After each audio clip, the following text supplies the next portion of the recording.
আফিফ ফিরলেন, খারাপ করলেন। জাকের, সোহানরাও বাজে পারফরমেন্সের কারণে বাদ পড়ছেন। সবার এমন ব্যর্থতায় তাহলে কি আরও একবার সুযোগ পেতে চলেছেন সাব্বির রহমান?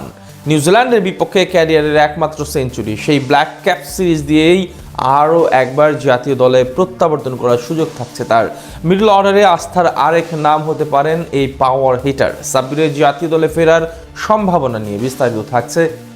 সাব্বির রহমান ফিরবেন, তাকে ফিরতে হবে, আবারও জাতীয় দলে খেলতে হবে, কারণ তার ভক্তরা এখনো প্রিয় ব্যাটারের অপেক্ষায় বসে আছেন। একসময় বাংলাদেশের বিরাট কোহলি খ্যাত এই ব্যাটার বরাবরই নিজের পাওয়ার হিটিং এবিলিটি এবং প্রতিভার জন্য দেশের ক্রিকেট প্রেমীদের মনে গেঁথে আছেন। তাই তো বাংলাদেশের মিডল অর্ডারে সমস্যা সমাধানে সবার আগে আসছে সাব্বিরের নাম। সদ্য সমাপ্ত সিরিজে মিডল অর্ডারে ক্যারিয়ারের এই সময়ে সে হয়তো সবচেয়ে বড় সুযোগটি পেয়েছিলেন আফিফ হোসেন ধ্রুব, কিন্তু পাকিস্তানের বিপক্ষে পাওয়া সেই সুযোগে বলার মতো তেমন কিছুই করতে পারেননি তিনি। প্রথম ম্যাচে ব্যাটিং এ নামতে না পারলেও শেষ দুটিতে একেবারে মোক্ষম সময়ে অপরচুনিটি পাওয়া সত্ত্বেও নিজের নামের প্রতি সুবিচার করতে পারেননি আফিফ। দুই ম্যাচে করেছেন কেবল 19 রান, আর এতেই এখন তার আগামী সিরিজ নিয়ে তৈরি হয়েছে শঙ্কা।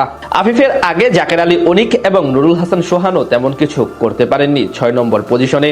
জাকের আলী সবশেষ বিপিএল এবং বিসিএল ও আহামরি কিছুই করতে পারেননি। সব মিলিয়ে বলা চলে বর্তমানে টাইগার দলের সবচেয়ে বড় সমস্যা এই মিডল অর্ডার নিয়ে, যেখানে নেই একজন হার্ড হিটার ব্যাটসম্যান যিনি কিনা ম্যাচের সিচুয়েশন বুঝে খেলার সক্ষমতা রাখবেন। ঠিক সেই কারণেই উঠে আসছে সাব্বির রহমানের নাম। বাংলাদেশের ক্রিকেটে এ যাবৎকালে সবচেয়ে বড় প্রতিভার আবিষ্কার সাব্বির রহমান। অপার সম্ভাবনা ও সামর্থ্য নিয়ে আন্তর্জাতিক ক্রিকেটে পা রেখেছিলেন তিনি। 2017 সালে বাংলাদেশে খেলতে এসে সাব্বিরকে বিরাট কোহলির সঙ্গে তুলনা করেছিলেন অজি কিংবদন্তি স্পিনার নাথান লায়ন। 2016 থেকে 2020 সাল পর্যন্ত নিজের প্রতিভার ঝলক দেখিয়ে সবার মন জয় করে নিয়েছিলেন এই পাওয়ার হিটার। দীর্ঘদিন ধরে জাতীয় দলের বাইরে থাকলেও সর্বশেষ বিপিএল এ মোটামুটি ভালোই পারফরমেন্স করেছিলেন তিনি।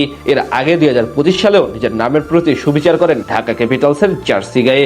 এছাড়া সদ্য সমাপ্ত বিসিএল এ হাঁকান একটি অসাধারণ হাফ সেঞ্চুরি। জাতীয় দলের বোলারদের বিপক্ষে খেলেন 73 রানের দুর্দান্ত ইনিংস। তাছাড়া ব্যাটিং এর টেকনিক্যাল ধরনেও বেশ ভালো ইমপ্রুভ করেছেন সাব্বির রহমান। তাই আরো একবার এই ব্যাটারের জাতীয় দলে ফেরার সম্ভাবনা তৈরি হয়েছে। আগামী মাসে নিউজিল্যান্ডের বিপক্ষে সিরিজ খেলবে বাংলাদেশ দল, যাদের বিপক্ষে কিনা ক্যারিয়ারের একমাত্র আন্তর্জাতিক সেঞ্চুরি করেছিলেন সাব্বির। ওডিআই ফরম্যাটে ব্ল্যাক ক্যাপসদের বিপক্ষে এখন অব্দি 10 ম্যাচে 34.50 গড়ে 388 রান এসেছে তার উইলো থেকে। সব মিলিয়ে বলা চলে এখন মিডল অর্ডারে সবচেয়ে যোগ্য পছন্দের মধ্যে একজন সাব্বির রহমান। ক্রিকেট বিশ্লেষকদের মতে সবাইকে যেহেতু দেখা হয়েছে, তাই এখন সাব্বিরকে একটা সুযোগ দেওয়া উচিত। তিনি একটি সুযোগ প্রাপ্য, তাকে চাইলেই বাজিয়ে দেখতে পারে টিম ম্যানেজমেন্ট। আন্তর্জাতিক ক্রিকেটে ওডিআই ফরম্যাটে এখন পর্যন্ত 63 ম্যাচ খেলে 1333 রান করেছেন, 90 এর উপর স্ট্রাইক রেট এবং 25 এর উপর গড়ে। আর দেশের জার্সিতে টি-20 ফরম্যাটে 48 ম্যাচে 977 রান করেছেন 4টি অর্ধশতকের সাহায্যে। ম্যাচের সিচুয়েশন বুঝে যেমন ধরে খেলতে পারেন, তেমনি পাওয়ার হিটিং এ বেশ দক্ষতা রয়েছে সাব্বিরের, ঠিক যেমনটা এখন প্রয়োজন বাংলাদেশ দলে মিডল অর্ডারে। আর সেই কারণে সাব্বিরকে আরো একবার সবাই জাতীয় দলে চাচ্ছেন। এখন দেখার পালা টিম ম্যানেজমেন্ট আগামী নিউজিল্যান্ড সিরিজেই সেই সাহসী সিদ্ধান্ত নিতে পারেন কিনা।